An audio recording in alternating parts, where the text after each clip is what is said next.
সমাজ আজও নারীর যৌনতাকে একটা নির্দিষ্ট বয়সের গণ্ডিতে বেঁধে রাখতে চায়।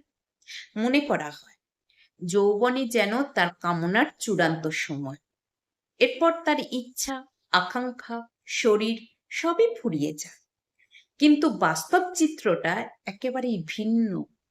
বিশেষ করে মধ্যবয়সী নারীর যৌনতা এক অনন্য অভিজ্ঞতা, যা অনেকটাই নদীর মতো শান্ত, গভীর, কিন্তু তার বুকে প্রবাহমান এক অব্যক্ত গর্জন।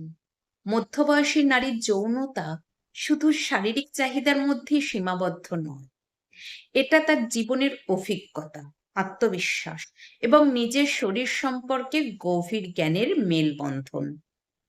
এই বয়সে এসে সে জানে কিসে সে স্বচ্ছন্দ, কিসে সে তৃপ্ত, এবং সবচেয়ে বড় কথা, কিসে সে নিজেকে হারাতে চায় না।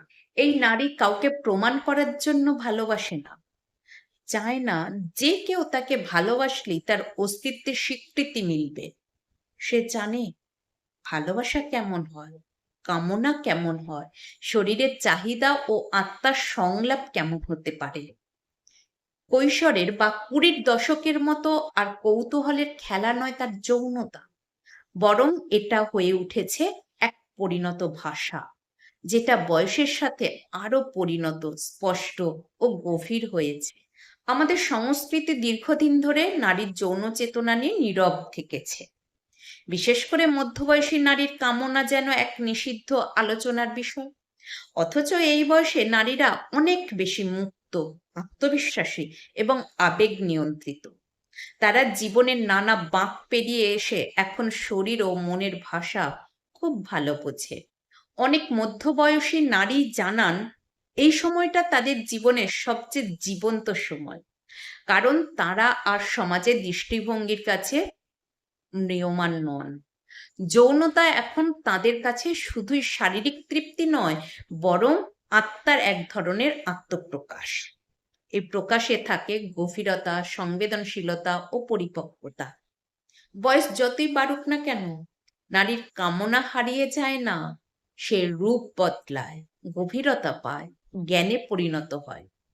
তাই সমাজকে নারীর যৌনতাকে বয়স নিরপেক্ষ চোখে দেখতে শিখতে হবে।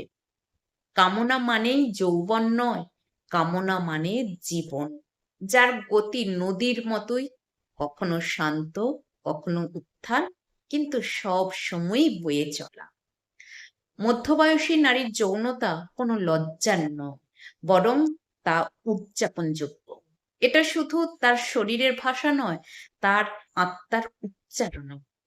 এই নদীকে অবহেলা করলে ভুল হবে, কারণ এর গভীরে আছে শক্তি, প্রবাহ আর অদম্য এক জীবন চেতনা।